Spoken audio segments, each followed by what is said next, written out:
episode 97, Our Score LSAT podcast. This is Jon Dinning in Los Angeles. And this is Dave Kaloran in Napa Valley. Yeah, man. How's it going? It's going fantastic. I feel very good. The weather's gorgeous. I've got a nice drink open. I'm ready to roll. Yeah, what else could you want in life, huh? Not much. Sleep, maybe. Maybe just a little bit of sleep.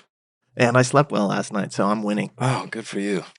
I'm bundled up in personal stuff with travel, so I have not slept much at all. And obviously the weekend did neither of us any favors. No. But here we are. You got a cold drink? What is it? I am actually drinking beer again. I don't know why. I'm on a kick for that.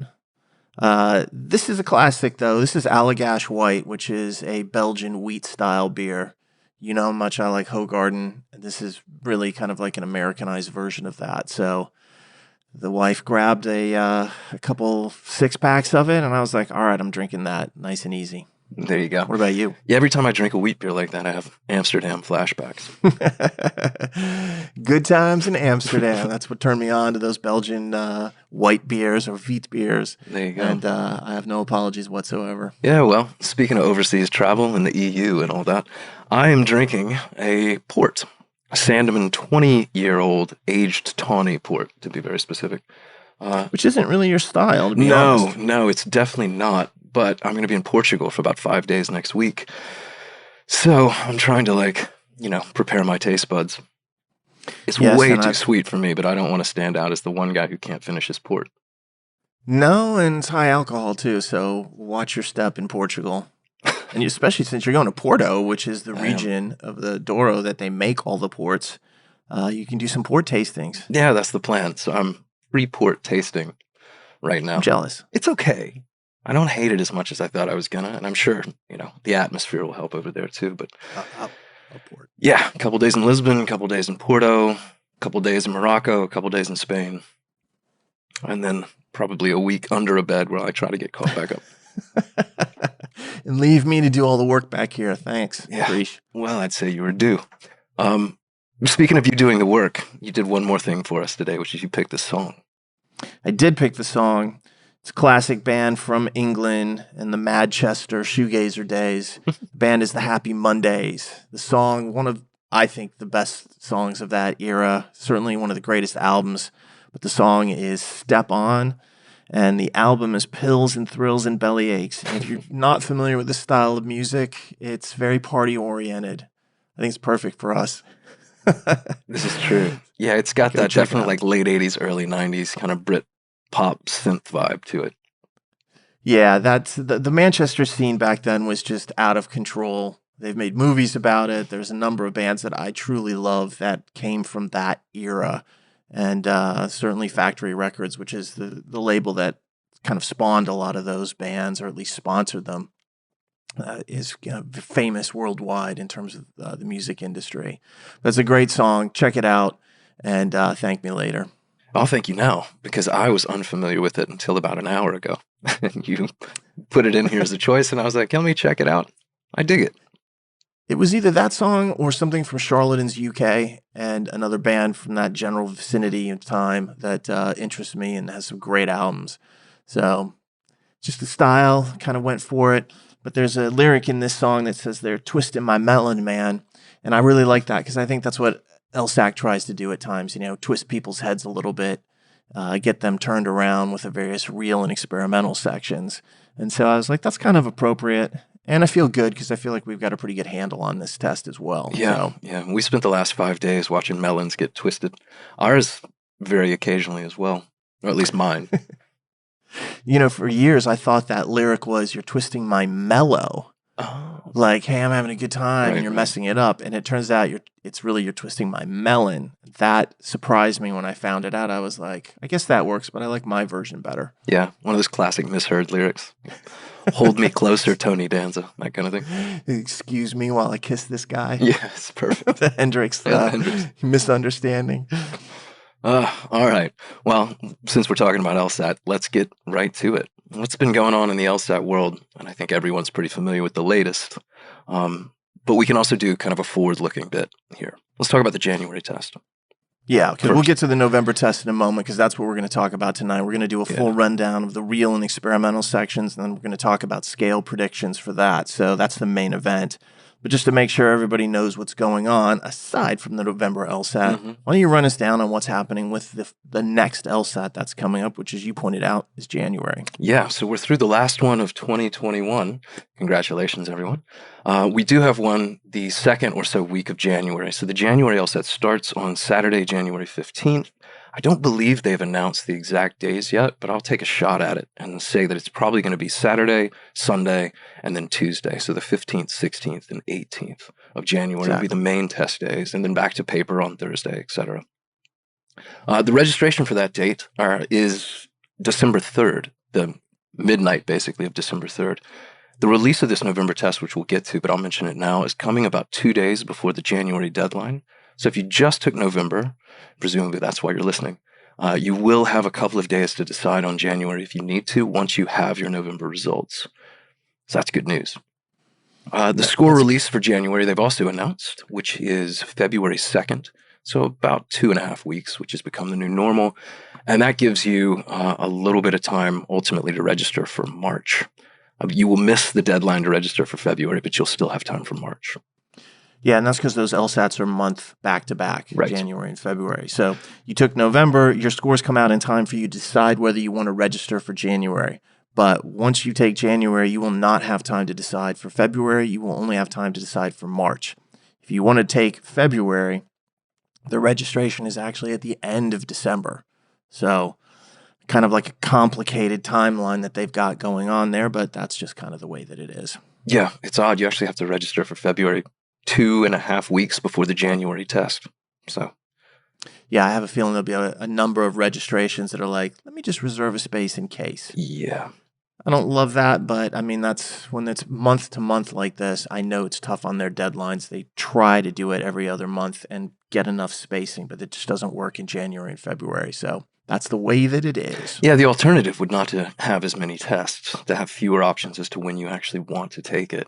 And I don't think that's a better option or a better alternative here. So it's not, and it's my understanding as well that the law schools actually like having those tests because it gives more people the opportunity to retake and get scores in time to apply. And so I know that there had been some kind of conversation at some point of like, maybe we should remove those, and law schools were like, keep them for now. Right. Let's kind of work with it and see how it goes. Cool. So yeah, those are the next, 3 tests. 2022 starts hot and heavy. And the other thing that we have coming up are a few free webinars. We mention these every time just to remind people they're incredible resources. They're there for you. And some of them, if you attend, you'll actually get a copy of the recording so you can watch it again later, or if you even register and enroll. The next one we have coming up is really just an intro to the test, the LSAT 101. That's on December 5th. And then, Dave, do you want to do it? I mean, do I want to do it? No. No. I mean, do you want to announce yes. it? One of the things that we're going to get into with this November test is we always say, will we do a crystal ball for the following test, or will we let the last one kind of ride as covering, multiple tests? And our usual standard is, did something happen during the most recent test that would warrant a new crystal ball? And as we will discuss shortly, yes, it did. Yes. And so very quickly on Friday, I knew in the back of my mind, I was like, this is going to force us to do another crystal ball. We are going to do one for the January LSAT. So it'll be the typical webinar that we've been doing recently. That is going to be on January 4th. And you should be able to register for that at powerscore.com/free seminars. Just one word there.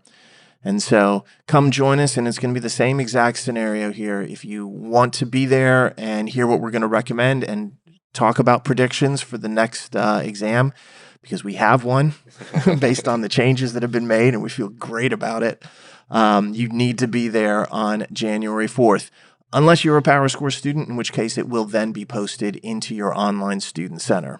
So, and then there's a seminar that actually follows that. In fact, don't tell anybody, we're bumping it off the 4th because we decided we wanted the 4th. There was originally a basic conditional reasoning webinar scheduled for the 4th of January. We're moving that to the 5th of January now. So sorry, basic conditional reasoning, the crystal ball has just rolled right over you.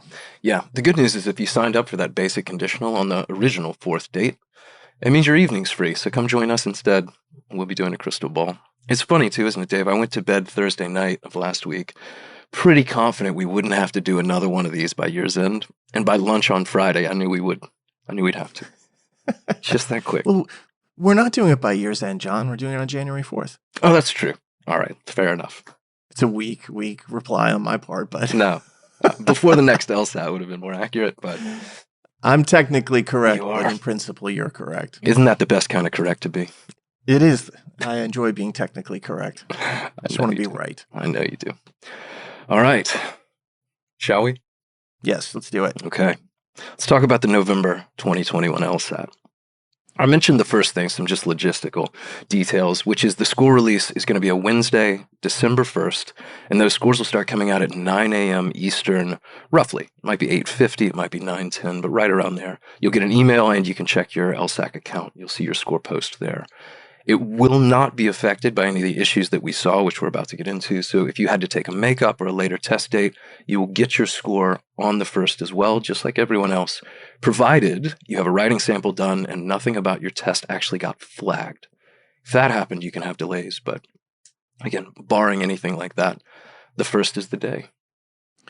Yeah, and so you should expect that. Normal test, it's going to be December 1st for you. So we'll talk about those problems in just a moment, as Jon said. Let's run through what we saw in terms of test-taking volumes throughout the days. Mm-hmm. And the first thing is this was an unusual test in any respect because you had Friday test takers. That has never happened in my recollection, which goes back a fair bit. And that was something they originally scheduled it for Saturday, and then they moved it back to Friday, and that was so that they could move the retake up and avoid Thanksgiving. So what you have is on Friday, you had about 7,000 people sit down for this test. On Saturday, you had one of the biggest administration days I've ever seen as well, and that was 9,000. Yeah. And when I say I've ever seen, I mean in the digital era. You know, we've seen 5, 6, 7,000, 8,000 before. 9,000 is pretty large. And then on Sunday, you had 8,000. And then on Tuesday, what we had was you had about 300 pencil and paper test takers. So at that point, that concludes the regular administration. The first 3 days, that Friday, Saturday, and Sunday, everybody's taking it online. Some accommodated, many of them not. And then on Tuesday, you have primarily pencil and paper, and they're taking it under accommodations. So a little bit of a different testing environment there. There is a retake that is coming up. That is coming up on Tuesday, November 23rd. And that is the retest for people who had significant technical or proctoring issues. Don't know how many people are actually retaking. It's a little higher than we've seen at various times, not counting the last LSAT. Right. But that's a situation where I do want to talk a little bit about that kind of like retake. And I think we'll push that down just slightly, perhaps. Mm-hmm. Or maybe not, I don't know. Maybe it's just worthwhile to, if you are coming up on the retake, let's just go ahead and address it right now. The thing I want to say is this. Retakes, it's just another LSAT. A lot of the questions I've got as soon as people had problems was, is the test going to be harder? Is it going to be easier? It's neither. It's nothing, really. It's just another LSAT. And so you can't say to yourself it's easier or harder. If it was logically harder, they'd loosen the scale. If it was logically easier, they'd tighten the scale. The goal is to make all LSATs produce the same type of results. It doesn't work that way in perfection, but that is the goal. But if you're coming up on that retake on Tuesday, if you got through your test, you're not going to see the same test. It will be different. They will not allow you to see the same content again. So if you were 1 minute away from finishing this test, and I had this happen where someone was about 2 minutes away and ran into a problem, they won't show you that test again. You'll have to start all over from scratch. They do that for test security reasons. To put it bluntly, I know that sucks, but that is the way that they do it. Yeah, ditto the content we're about to discuss. Everything we're going to talk about that's happened already through the past week, this will not be on the makeup either. Otherwise, we wouldn't be doing this. It's funny, Dave, I had somebody ask me yesterday if we would do a crystal ball for the makeup test. I said no. I had that question too, and my response was the same.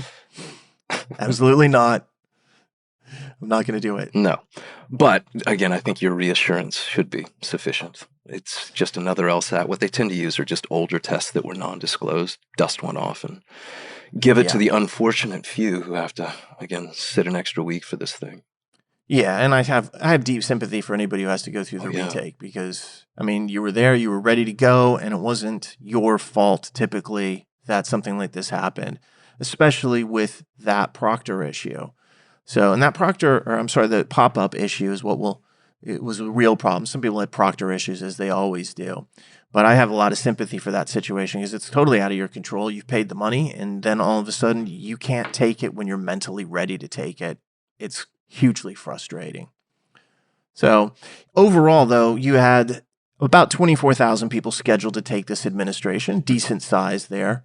One thing that LSAC had said to me was that they'd sent out loaner devices, which is a service they provide for free, to over 750 people. That's a pretty significant number at that point from a percentage standpoint. So that is kind of an interesting service. If you don't have a reliable connection or a computer, those types of things, they will work it out with you in terms of sending you a device, sometimes giving you a voucher for a hotel, where you can go use the Wi-Fi, what have you. So kind of a cool thing that they do. Yeah, I think it's a good thing that they do that for people. So if you feel like your computer's not up to snuff or you just don't have the hardware, reach out. They'll help you out. So let's talk about what happened on Friday that drove everybody crazy. Yeah, we've been talking about this makeup test, and thank goodness they have one because this was a case where it was definitely necessary. And it's also why the scores coming out on the same day is so important to mention. Because if you're taking that retake and you're taking on the 23rd, you're like, wait, will they get my scores out in like 8 days? Yeah. Yeah, they will. So that's the first good news. But what happened is a lot of people were taking the test and this little pop-up started appearing. And for some people, it only appeared a few times. And for other people, it appeared like 40, 50, 60 times, saying that there was a problem with, I guess, page being unresponsive, and it just kept popping up. And, it's hugely annoying. You're trying to work on something, you're focusing on it, pop up, and it would not let you ignore it. You couldn't just put it in the background. You had to click on it and make it go away. And then there it is shortly thereafter. Hey, I'm here again. It'd be like having a 3-year-old kid that kept kind of tugging on your shoulder every couple of seconds while you're taking the test. After a while, that kid, no matter how much you love them, you want to hurt them. Okay. It's like, how dark's he about to go with it? You'll push them away hard. Yeah, lock them in a basement. Yeah, you're like, kid, go away. And you couldn't, you can't do that to a kid, number one. And then you can't do it to these pop-ups because your system is out of your control at that point. And so it was a really big problem on that first day. And we saw a little bit of it as it went on. As I pointed out early on Friday, this issue appeared to be largely connected to Chrome as a browser. That's what it seemed like, yeah. I personally did not have anyone who said, I just took the LSAT and I had a problem with a different browser. It was always Chrome. And I went out and I asked people and did some polling and started posting on my Twitter feed saying, hey, if you're taking the test later today, I might avoid Chrome if you can manage it. But that's just the last kind of hassle somebody needs. If you're in the test, you don't want to be dealing with having to have this pop up. That's terrible. And if you're taking the test in a few hours, you can see how much anxiety this would cause. It's like, am I going to have this problem? Oh my God, start freaking out. It's just, the LSAT is such an important high stakes test that I understand that technical problems happen, but this is something that came out of the blue. I get that. But there has to be some pre-testing on this that will help stop this and at least say, hey, we know where it is. I talked to LSAC while it was happening, and they were, to be honest, uncertain as to why it was happening. Yeah. They said they were trying to replicate it, and it wasn't happening consistently. And I think that's where the real frustration comes in for everybody.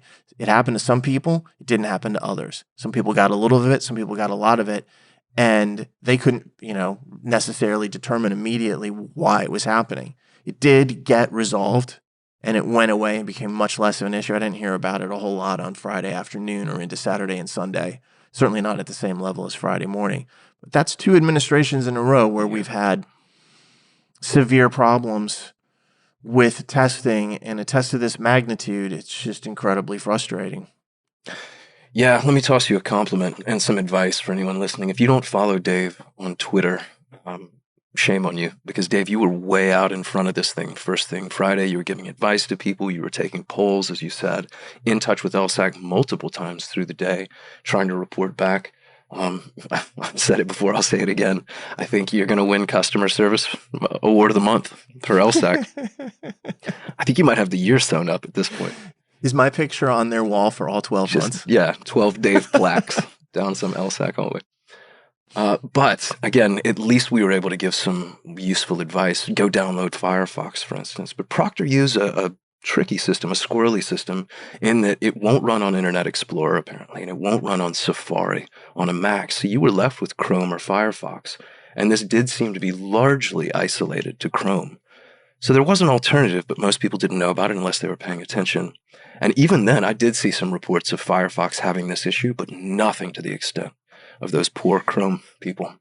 Yeah, I'm not even sure that this was a ProctorU issue, to be honest with you. I'm not either. I'm just talking about the browsers they support. So when we tried to send people away from Chrome, it wasn't just use something else. It was you have to use Firefox, because that's all ProctorU will apparently acknowledge. Yeah, a thing I'll say is, when problems like this happen, it's frustrating for everybody involved. Certainly the students, I think we can all understand that. I'm trying to focus on the test and what questions they're using, and all of a sudden I find myself having to kind of like be this catch-all of information and trying to like help people. And the messages I get are honestly heartbreaking, where it's just, people are in tears, and it's frustrating for me not to get those messages, but to not be able to help more. I wish I could reach out with the hand of the LSAT God and be like, let me fix this for you.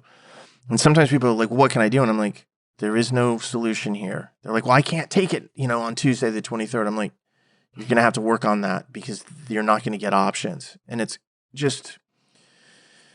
it's one of those things where you have to take a deep breath and sigh about it on our side. And if you're a student, you have to complain about it and try to get as much as you can from them. Yeah, it's devastating. And I heard from a lot of people, and have been exchanging messages back and forth with a lot of people who were able to finish the test despite all these pop-ups and distractions and interruptions. But they also then qualify for the makeup if they want it. And this leads to that Sophie's choice of what to pick. Do you keep the score that you're done with, the devil you know, that came with problems, but at least you have an estimate? Do you roll the dice on a mystery next Tuesday and hope that test goes better or is more favorable? That's a really hard call to make, man. Yeah, and I had a few of those questions. By the way, nice William Styron reference there. Thank you. I'm impressed with the Sophie's Choice. Duke grab, by the way. But, that whole thing of like, well, I felt pretty good, but there was a few questions I couldn't get to, versus should I just try all again? Because I felt okay about this test. But the thing that bothers me and it really hurts me when this happens is I'm like, that person was on their way to scoring higher. They would have done a few points better. And we all know how important a few points are in this process. And I feel like it's thievery. In terms of what's happening, that the system and the environment, which is such a crapshoot, such a casino to go into, is favoring some people who have good experiences with the technology and disfavoring others who don't. And I personally hate that. I want a level playing field in terms of people being able to take this test and having a fair shot at it. When somebody gets interrupted by a pop-up 10 times or 40 times, it's clearly unfair. And that's the kind of thing that I know LSAC feels the same way. I know they're working on it, but there's still ground to be covered. There's more work to be done in terms of like making this so it is as solid as possible. There's so much luck of the draw already involved in this, just in terms of content, in terms of the games you get versus someone else, in terms of what your experimental section type is, or your section order. All of these things are already, it feels like you're just rolling dice. To then get in there and wonder if you're going to somehow, snake eyes your way into a bunch of pop-up issues or logistical problems. I mean, that's, again, it's just too much. Too much to bear. No. And if somebody's like, well, how much of, a randomized effect is it? Go back and look at your last 10 prep tests, practice tests that you took. Were they all the same score? Mm-hmm. No. They jump around. Some tests are better for you. Oh, 167 on that one. That test wasn't good for you, 159. The test that you get has an impact on your score. It changes. That's why you don't score the same exact thing every single time. How you feel, how you do, the way the questions hit you, all make an impact. So if somebody's doing great on a test on Friday, and then all of a sudden they run into a bunch of problems in section 4 and it just scuttles the exam, the next time they're coming out, you don't know what's going to happen. It could be another great test. Might not be. Yeah. And that's the thing that I think makes people so angry, especially if they're doing well. If you weren't doing well, you're probably like, all right, now I get that retake. The problems didn't affect me. But I don't hear from those people quite as much because they walk away satisfied. The people I typically hear from are, I was doing well and now I got screwed. What can I do? Will they let me finish the test? I lost the last 5 minutes. I'm like, yeah. I wish they would, and I think they should, but they don't. Something I think they need to figure out, because you get down to the last 5 minutes of the test and you cut out and you lose connection. And that's one of the things I just really have problems with. Oh, you've lost connection. And then the proctor you invariably says, it's your fault. Right. It's your connection. Yeah, not buying that. Not buying that at all. And I'm sure proctor you will call me after this and be like, you can't say that. You don't know that. I'll be like, prove me wrong. So it is one of those things where sometimes I hear the other side always saying it's on the student. None of this is on the student when you have things like pop-ups and so forth. Yeah. So the takeaway lessons very quickly before we get into the test content itself. To me, 1, follow Dave on Twitter. 2 is go into this knowing a few things. Number 1, I'd have multiple browsers in place ready to go in case you do find Chrome is giving you problems or Firefox next time starts giving problems.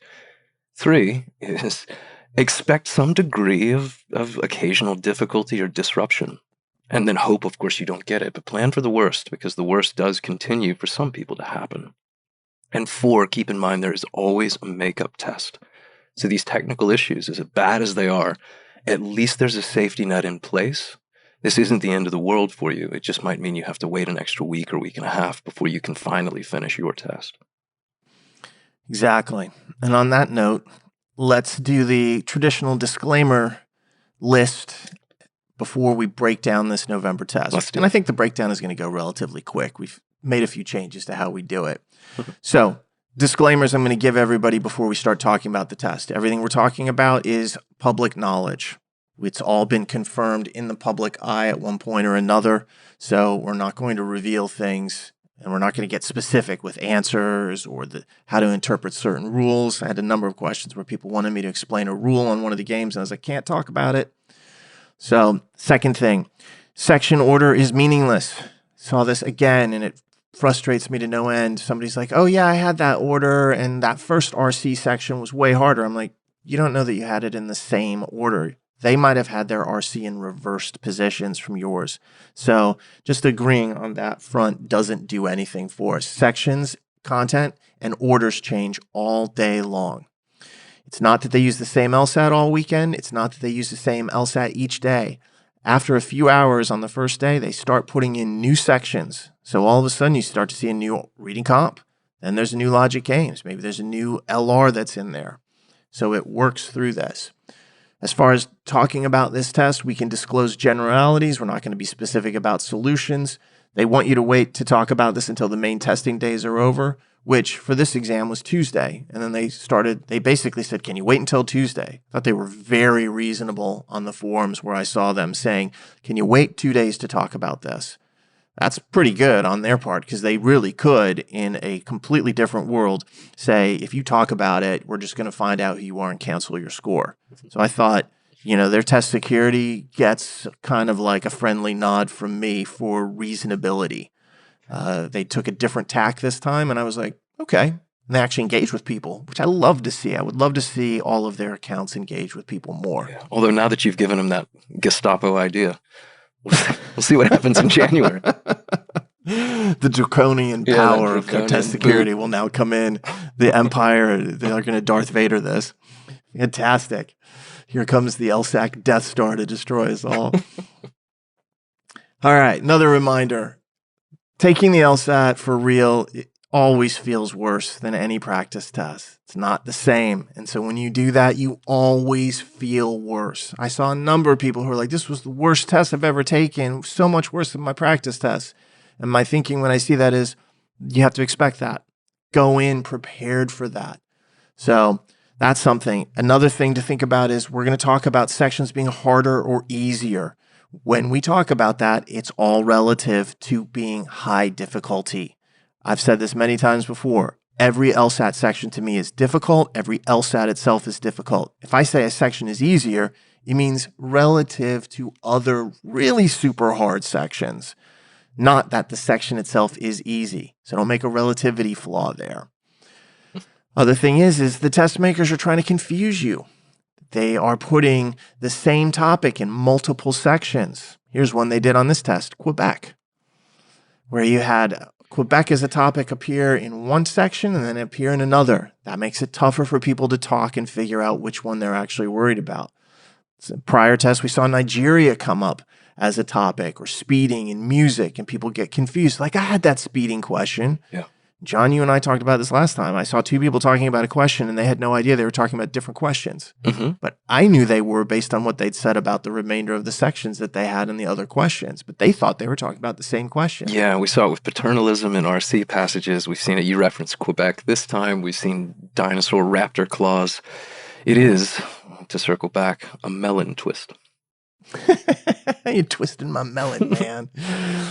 All right. Also, our estimations of what's real and experimental are based on certain assumptions about how they use sections, as well as what we know about prior sections. A lot of times people say, how can you be certain?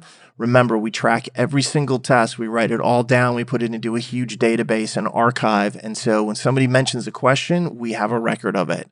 And we also obtain reports from all sorts of other different sources as well, collate and compile those, and create the ultimate database. That's what we're using to estimate not just content, but in most cases, difficulty. Yeah. And that's where we are kind of able to make our scale predictions. All right, almost there. So you may not hear us talk about your section below. It's possible. They use different sections, and sometimes what we focus on is the main sections. Usually we think we get it all, but sometimes we don't. This is just something that is part of the process. It's really tough since John and I weren't sitting in the room taking the test. And it's tougher now because information is limited online, and sometimes the way people describe questions is very, very different. I've heard 5 people describe the same logic game using completely different terminology, and it was only after kind of pondering it that we were able to kind of put it together. Last, we'll ask as usual, please don't summarize this online. We try to have a nuanced discussion, and when somebody writes a post on, I don't know, Reddit or wherever, usually has zero nuance to it, understandably. And so we'd really prefer that people hear what we have to say about it directly. John, did I miss anything? No, not yet. I don't think so. We'll have a disclaimer or two when we get into the actual scaling matrix towards the very end of this. But yeah. I think before we talk about content, that covers this. Absolutely fantastic. Let's get into the domestic November 2021 LSAT content. Decided to make a little bit of a change. Yep. Normally we talk about how things roll out day after day. And so it kind of mixes and matches all the sections together. You might start with logical reasoning, then go to games, then reading comp. We're not going to do it that way this time. We're actually going to do each sectional topic piece by piece, and we're going to go through what we know to be real, and then we're going to go through what we know to be experimental. And then at the very end, as John said, we'll summarize it all in the super matrix. Maybe I'll trademark that. And that'll predict the scaling. Maybe we'll workshop it, but I like where your head's at. John? Super matrix. Super matrix? Power matrix? It sounds like a bad Wachowski brothers spinoff or something. I don't even know. I'm giddy at this point. Well, I know why you're giddy, because the next thing we get to say. Which is? What happened Friday morning? Fantastic. What did happen Friday, John? I'll let you say it. Oh, you want me to say it? Mm-hmm. Well, it does harken back to the latest crystal ball that we did in anticipation of this test. We did one prior to October. We did a new one here for November. And in both of those crystal balls, we have, in October, we were focused on 2, the January 2019 LSAT and the March 2019 LSAT. What did they do in October? They used March 2019 as the first and the major test of that administration. That left us with a crystal ball for November, where January 2019 was our predicted test for this LSAT. We woke up Friday morning and were met with glorious news that sure enough, the very test that they were using is exactly what we predicted. The major test for this entire November exam was January 2019. So, congratulations, Jon. I can't pat your back, so we'll just have to self-congratulate. Somebody said that, we nailed it and that we were going to gloat about it. Yeah. Damn straight. Yeah. That's hard to do. I'll point this out. We originally were under the suspicion that last time they were going to use January 19. This is my working theory, and until somebody disproves it, I'm going to continue with it. I think we were actually right. I think the last test prior to November was going to be January 2019, and I think this one was intended to be March 2019. I think so too. And these are reuses of non-disclosed tests for those of you who are trying to follow what we're saying. The January 2019 and March 2019 LSATs were given. They were not disclosed. When a test is not disclosed, it can be reused later on. That's what happens with a lot of exams. So I think that's what they were going to do. I think last time it was January 2019. This time was March 2019. And then we did that crystal ball, and we put a lot of information out about January 2019, and I think they got knocked off course. That's the diplomatic way of putting it. I think it blew up their plan, and I think they flipped it. I think they then said, well, let's go ahead and use March last time. And then that really put pressure to use January this time. So we felt pretty strongly that they had to use it soon. It was really cool because one of the first messages I got confirmed which test it was. And then I sent that to you. Mm-hmm. And we were like, yes, that feels good. I'll be honest, though. Remember that when we talk about these tests, we describe the generalities of it. And in crystal balls, we make two sets of kind of like predictions and recommendations, general content as well as specific tests. Doesn't mean it's the same exact thing.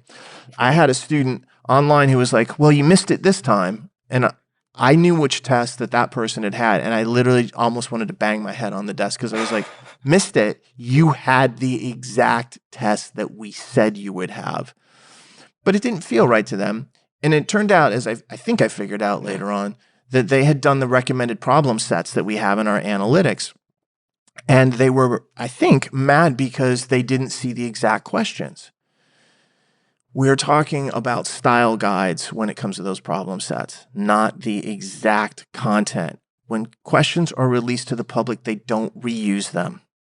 So when we say do questions like this or that, what we're saying is we think the style of that question, maybe the type of game or the construction of something is going to be repeated. We were totally accurate on this. I have absolutely no doubt about it. I've received, dozens, if not hundreds of comments from students of ours who were like, that helped, and I felt very well prepared for that. That's the whole goal. That's what we're doing at PowerScore. So we're trying to use advanced knowledge and advanced techniques to solve the test and give our students an advantage. Sure. So understand exactly how that is and how it actually works.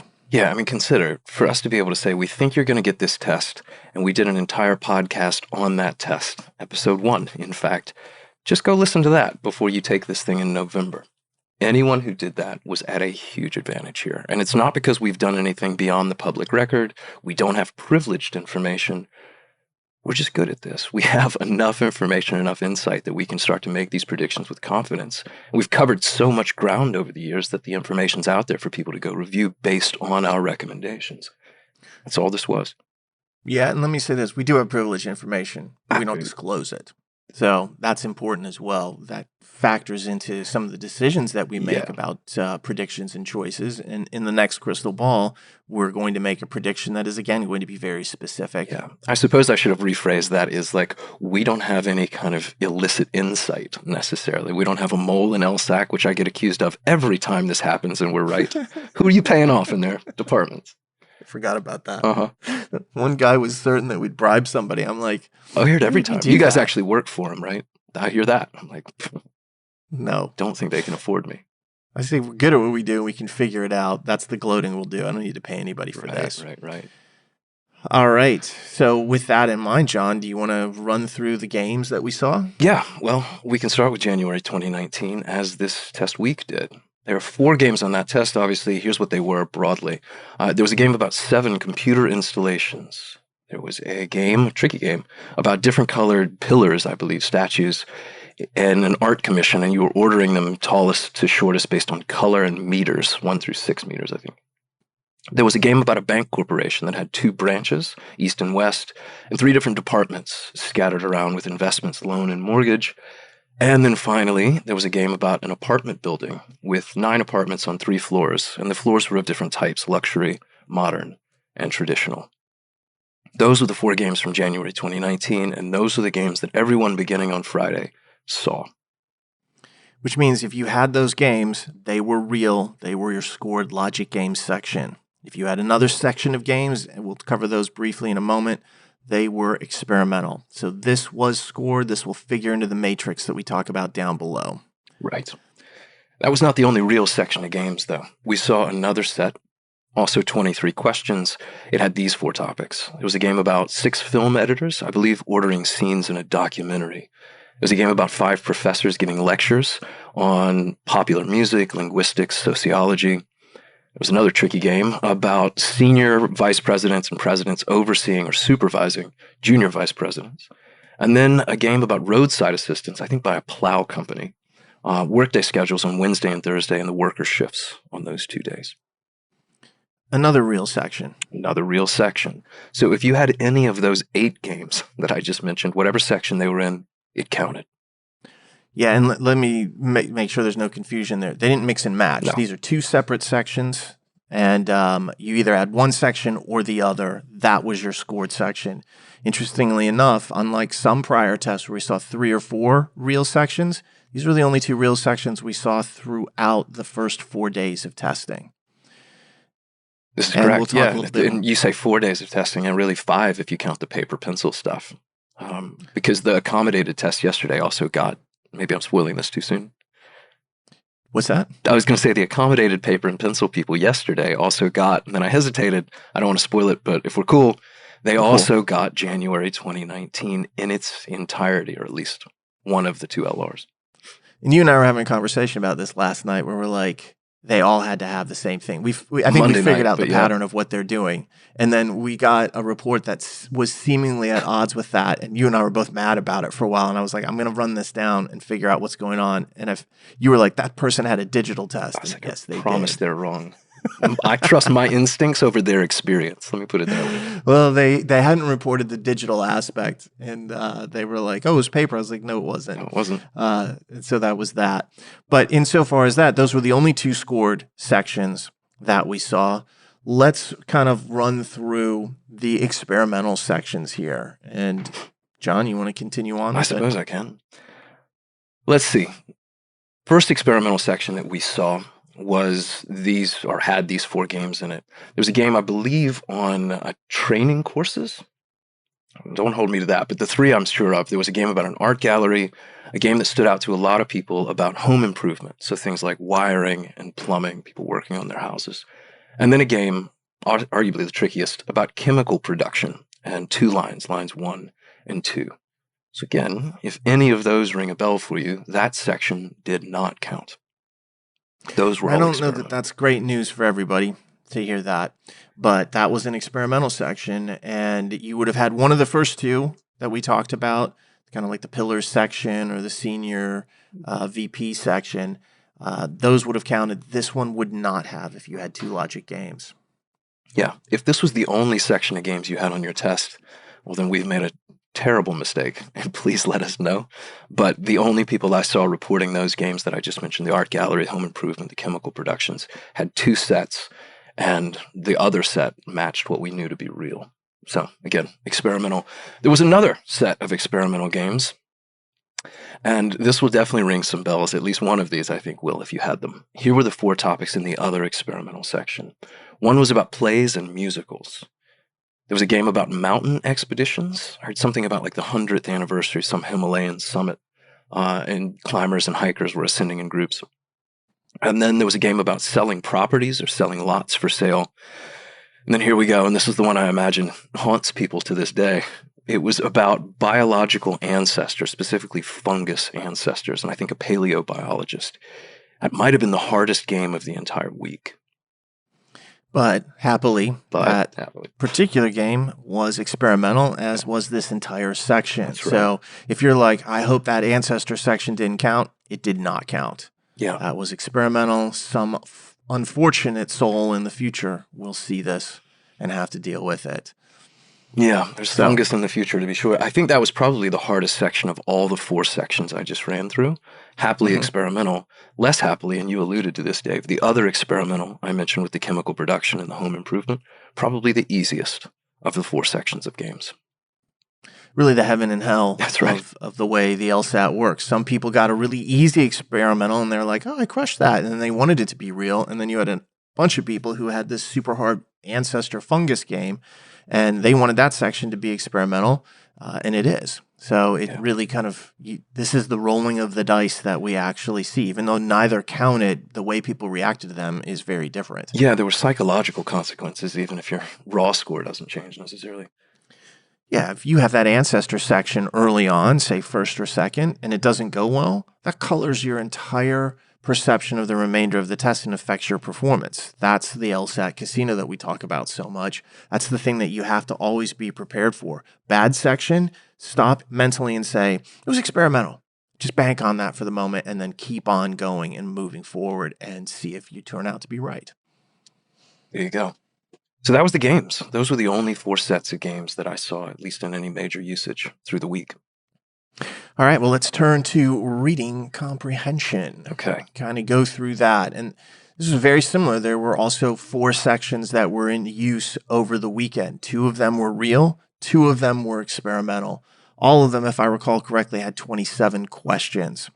Let's start off with the one that was used immediately on Friday, and it is from the January 2019 LSAT. This is a section that has a passage about plays and playwrights being adapted in a foreign context. It's like Athol Fugard. They talk about Quebec and Scotland, South Africa and Germany, Michael Tremblay, and so forth. There's another passage about Pueblo Indian rock inscriptions dealing with the Crab Nebula supernova. Sometimes people call this the indigenous passage. There's often indigenous topics on this test, so just be careful if you saw that to make sure it was the right one. Then there was one about placebo drug research that deals with like acupuncture and IBS. And then there was a tough passage about copyright versus trademark law. That section was scored, so that is going to be part of your final score if that was one of the ones that you had. Your other scored option dealt with, again, Native American or indigenous autonomy. Notice how the word indigenous shows up in 2 passages here. It's confusing. That's the kind of thing where people get confused. That's part of what the test makers are doing. They're operating at a higher level than they've ever had to. A passage also dealt with sovereignty and a UN treaty. I heard that was a bit of a tough passage. Then there was a passage about work hours and capitalism and the consumption and labor. Then there was one that kind of made me laugh at first, the Whiggish passage, Whig history and historians, sometimes known as Herbert Butterfield. This is where you see people describe things in different ways. I saw it described first as Whiggish, then as a history passage, and then we saw Butterfield being referred to it. First, people like Jon and I were like, wait a second, are those the same thing? And of course, it turns out that they were, and we were able to kind of like confirm that. And then the last passage in this section was about hydrogen cars and fuel cells and replacing carbon-based cars. Yeah. So that was also a scored section. Those are your 2 scored sections there. Let me interject one quick thing, because I was actually asked this by someone who clearly hadn't been reading, but had heard about that Whig passage. This is not wigs like artificial hair. This is Whig, W-H-I-G, a political party in the mid-19th century. Or a band, the Afghan Whigs. Well, there you go. Again, yes, it's not about hair, no, but politics. Right. Nice. That's a good interjection. It was just a funny thing, and I was like, I wonder if that's the only person that thought it. Usually not. So let me clarify. No. Now let's move on to the experimental sections. The first experimental section that we saw, the 4 passages were about insect biodiversity and extinction was the first one.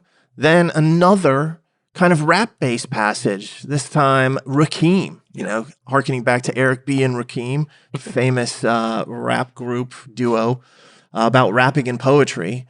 Funny to have that happen when we had Outkast on the October LSAT. That's right. So LSAT taking a very interesting musical twist there, kind of like a youth generation, although Not that youthful. Less useful now. If youthful means like a decade Right. to 20 years ago.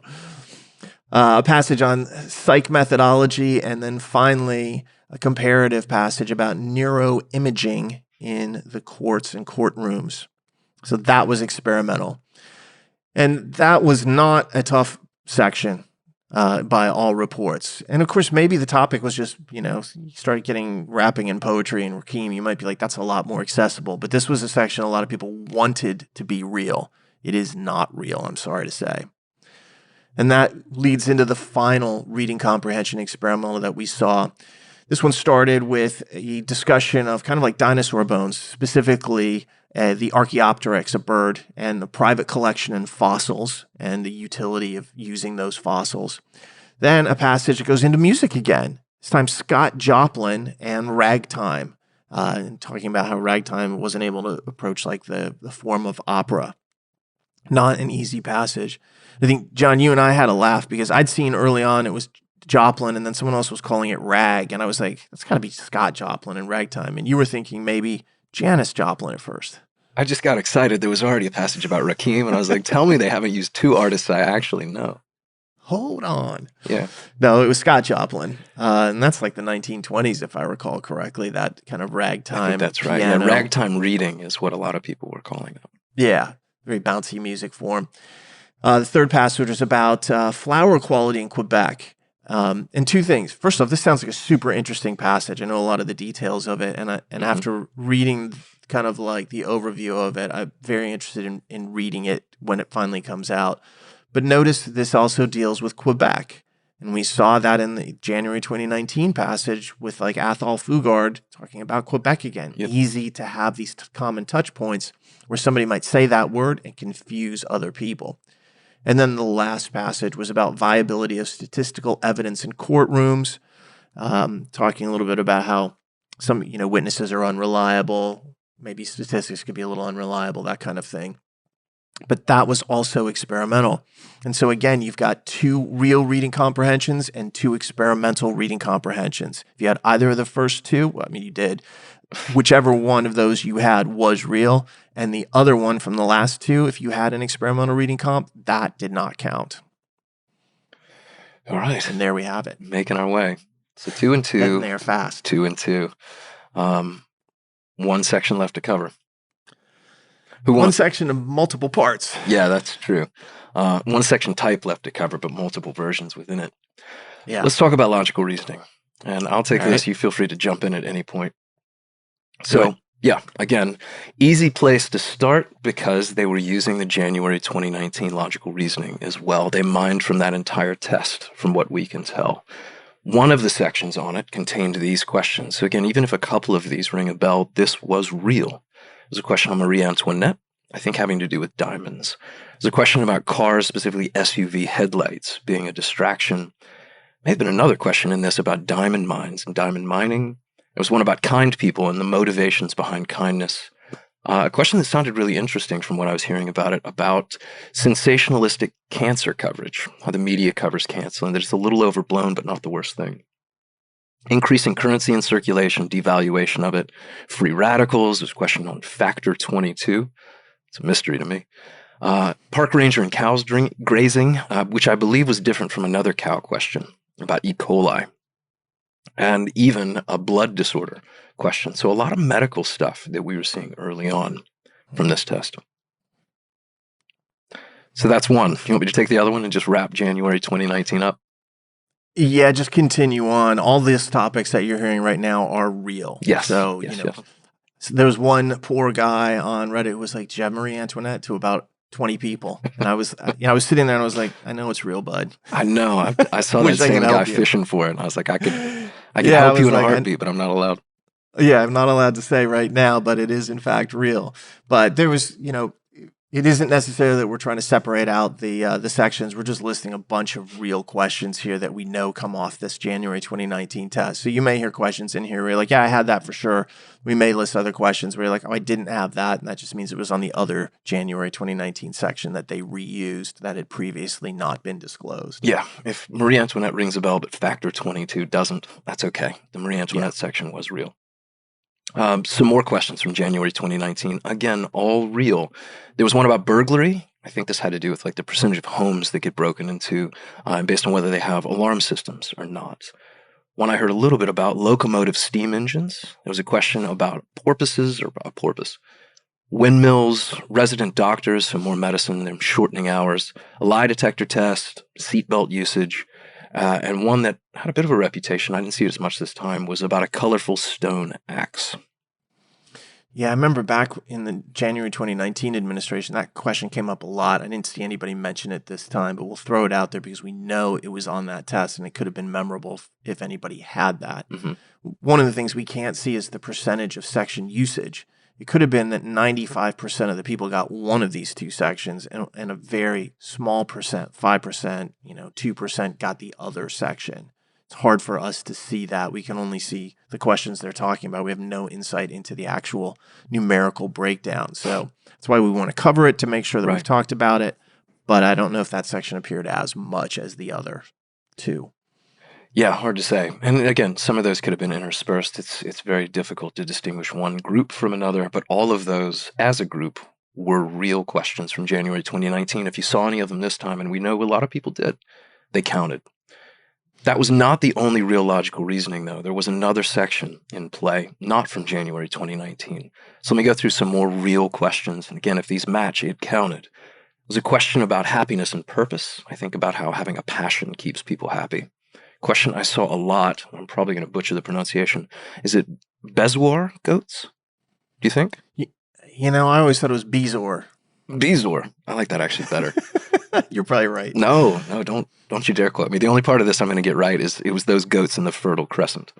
There was a question on malaria, question on sperm whales, question on coal, which I realize is a little bit vague, but question on patterns of popular startups, parking in buildings, electrical transmission systems, a political recession, and dips. And this may have had something to do with the coal, but there was a question on fishing boats and sulfur emissions, black carbon emissions. Yeah. It was also a question. Yeah, that was hard. I heard a lot of people talking and complaining about that one. There was also a question about orcas that was real.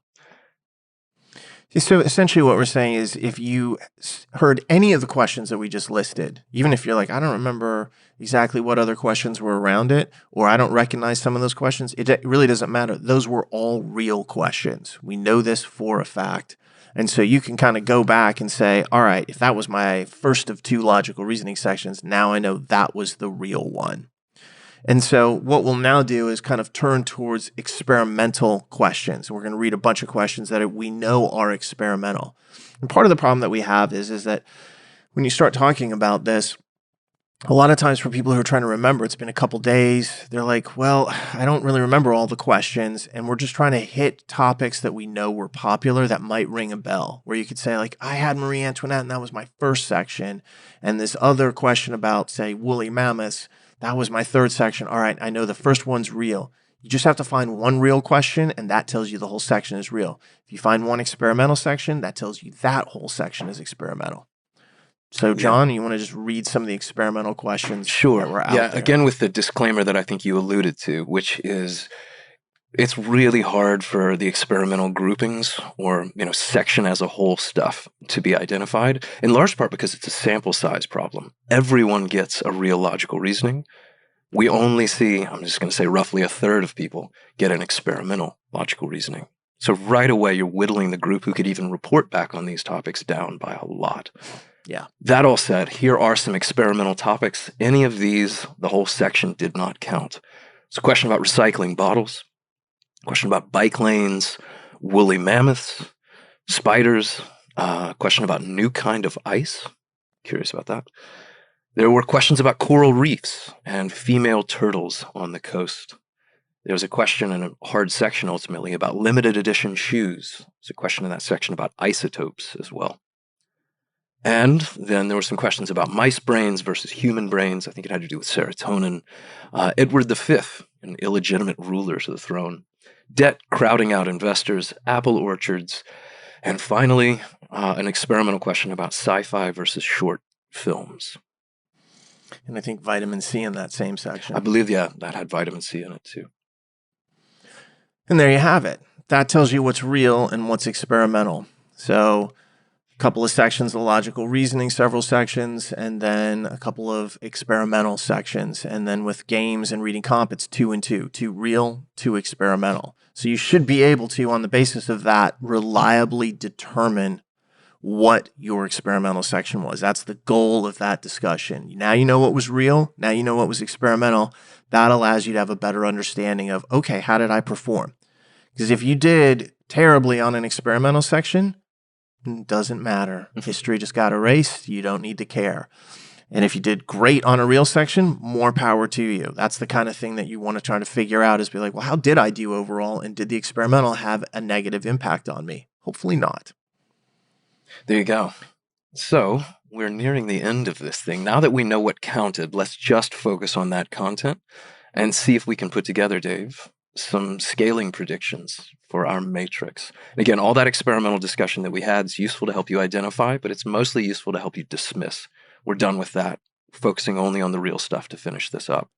Yeah, we're not going to talk about the experimental. We made some comments about difficulty in there at times. We think that's sufficient. We'll worry about it in the future when it actually comes out as real. And I think everybody listening to this is going to be in law school at that point, so it won't be an issue.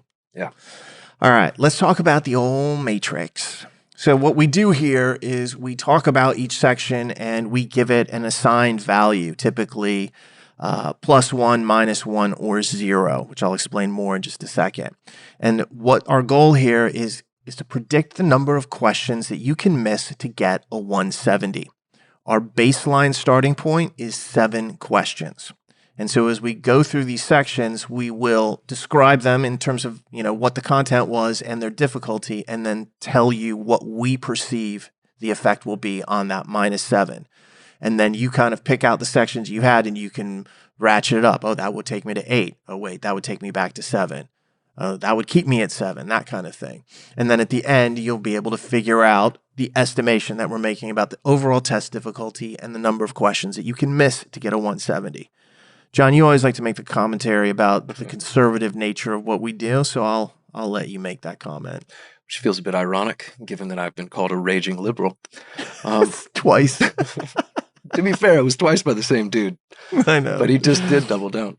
I laughed. In this case, we are always conservative, which means that if we're on the fence about where this number is going to go, let's say we're between a -7 and a -8, we will land on the -7.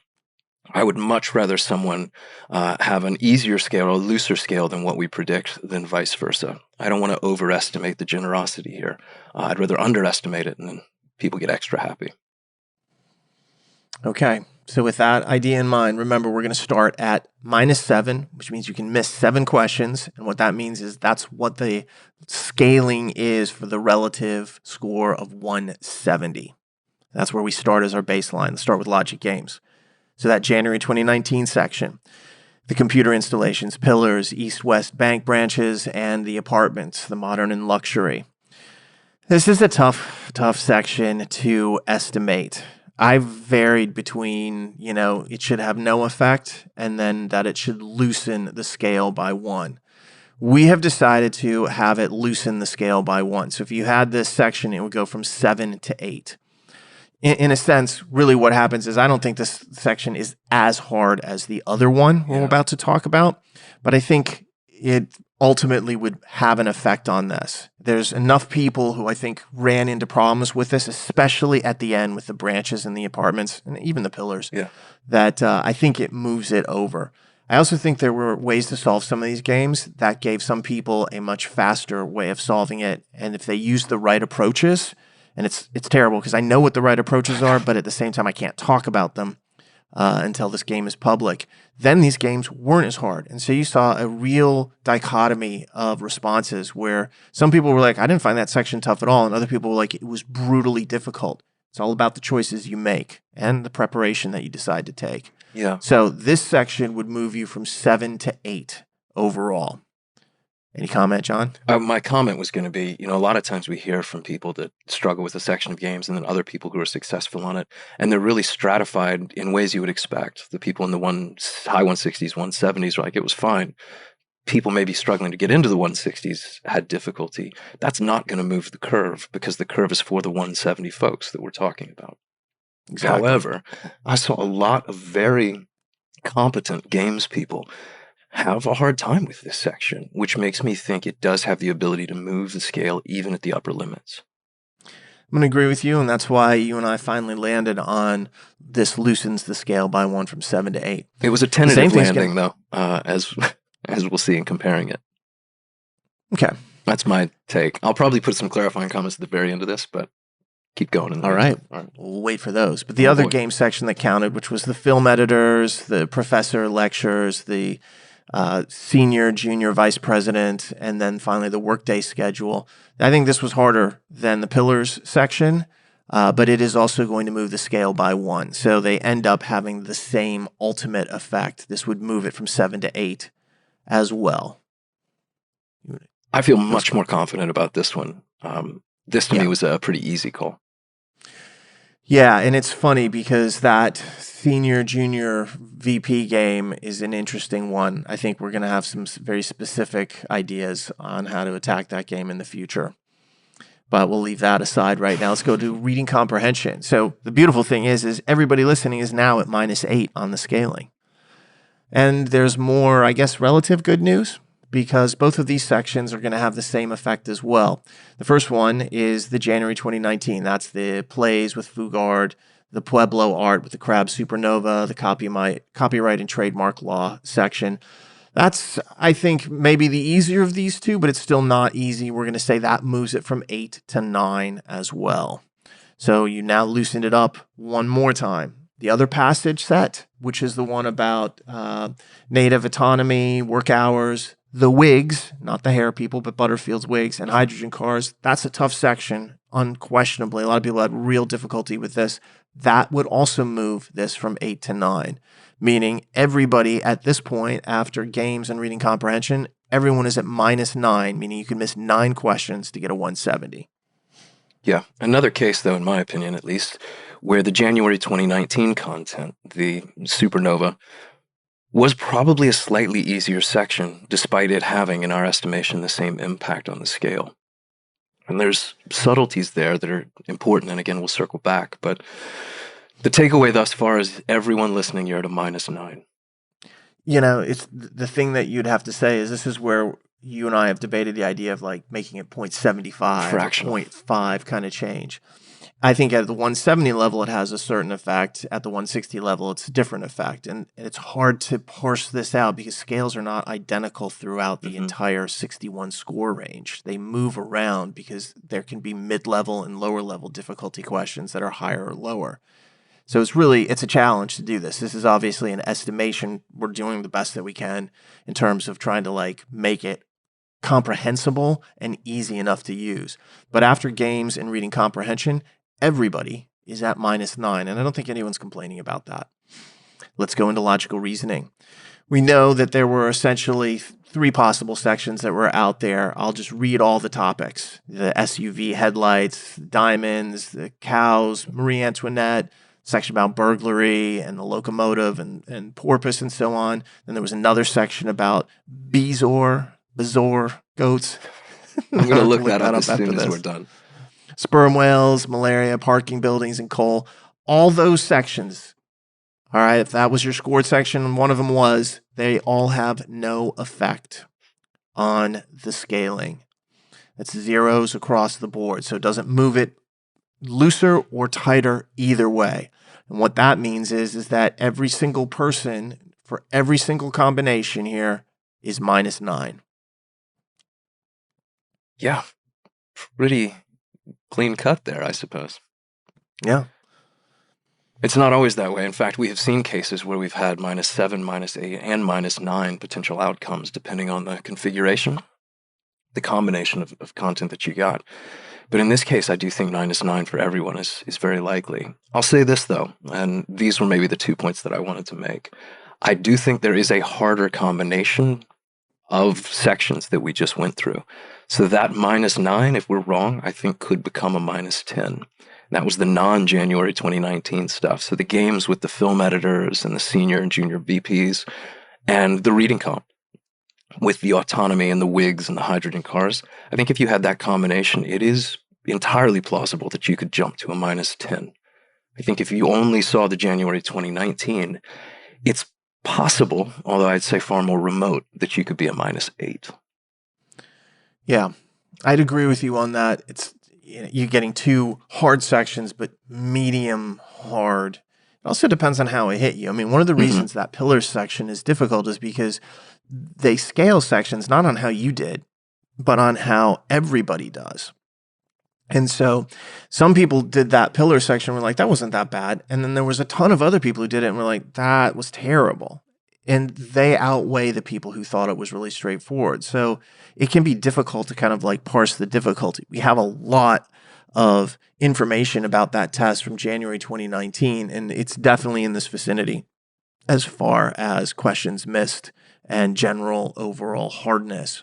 But it can be tough to pin it down in that range. I think you're right. I feel completely comfortable saying, hey, -1 for both LGs and both RCs. And I feel more than comfortable at the 0, kind of no movement. So again, the general kind of guidance there is it all washes out. And this is rare. I can't remember this ever happening. I don't think we've ever had a scaling single, at -9. Yeah, a single outcome like this. Which also, I don't think we've had this degree of overall difficulty. This was probably, in a collective, the hardest content that we've seen. Yeah, it's very rare that you see like both games, both reading comp. I mean, reading comp more so in recent months, but both games and reading comp being like it'll loosen it no matter which combination that you had. The saving grace here is that logical reasoning is a bit of an offset. So that's where we come down, and that's pretty much the way that it pans out. And we'll find out what the real story is on Wednesday, December 1st at 9 a.m. when they release the scores. And hopefully we'll have one of those days where people are like, nailed it, highest score ever, outstripped my PTs, and all that kind of good stuff. Those are my favorite score release days. Oh, yeah. Yeah, I think I'm going to be in Tangier or something, so you'll be patient with me as I get off my camel to check my phone. No, what that means is I'm going to end up doing all the work while you kind of gallivant through the desert. Look at it this way. Man. You'll get all the glory, and I'll probably have, I don't know, diphtheria or something. Dysentery. Be safe over there, man. I'll be fine. What I was going to say, too, is to anchor this to something a little more tangible, like the reality of what we do, in fact, know from these flex scales, is PTs 90 and 92 are both -9 tests. In other words, we have two that we can hold side by side and compare. And I think one of them is slightly harder than the other, but they also both came to -9. They differ lower down. The raw scores for 150 were, I think, 1 point different between those two tests. But at 170, both of those tests are -9. Mm-hmm. And also, if you look at the the logical reasoning on this test, go back and compare it to prep test 85 or 86. I don't think you're going to find that it's as tough as those sections. And that's bringing, that was the high difficulty sections on both those prep tests. Here, you're not seeing that same level. That kind of gives us the idea that, hey, this is probably no effect there. You bring that up and it reminds me of the point I wanted to make, so thank you. Alley-oop. Which is this. If you did listen to our January 2019 recap back in episode 1, however many decades ago. Are you still here? Yeah, still here. Skin of our teeth. You heard us predict the scale for that test at a -11. And if you do the quick and dirty conversion to a flex, that's about a -8 and some change for that January 2019 test. So I think it would be an easy knee-jerk reaction for people to listen to this and think they've changed it. They've gone a different way. And the truth is we have, but here's why. There were 2 sections of logical reasoning in that original scale prediction. 50% of that test was comprised of things that were easier than the other 50%. The games and the reading comp were harder, but watered down by 2 logical reasoning sections that were moderate. We lost one of those logical reasoning sections here. You got one or the other, but not both, which means now only a third of your test serves to offset the difficulty of games and reading comp, which is why, again, we think the scale is going to loosen a little bit more. If this was the case back in the old days, it would have been a -12 call from us, which is a -9 here. Perfect. And I have nothing further to add to that. I'm glad that you remembered to add that point because it's something that you and I talked about going back. We want consistency in what we're saying, and that explains the consistency is still there, but also why it might appear on the surface there's a slight change. There's one less logical reasoning. The logical reasoning on this test wasn't difficult. So, hey, that allows us to go to -9 for a 3-section test and -11 for a 4-section test and still be completely consistent. Yeah, that's entirely compatible. So, all right. On that note, we are done. Hopefully this was useful and you enjoyed it. It's always fun for us. It's always exciting to go through it. Anybody has any questions, please feel free to hit Jon up on Twitter or with... Yeah, but then please also feel free to be very patient as you wait weeks for a response. I can't help myself. No, you can always hit us up online. We're happy to help out and answer questions or talk about anything that's going on. Other than that, if you get a chance, please subscribe to this podcast on iTunes, Spotify, YouTube, or anywhere else you may find it. And if you've enjoyed it, please leave us a comment and a rating. And if you have any questions, you can send those to lsatpodcast@powerscore.com. Maybe we'll slip in a mailbag episode before you head out to your Euro vacation. We'll see. Other than that, on behalf of Jon and myself, thanks for listening. Be safe out there, and we will talk to you soon.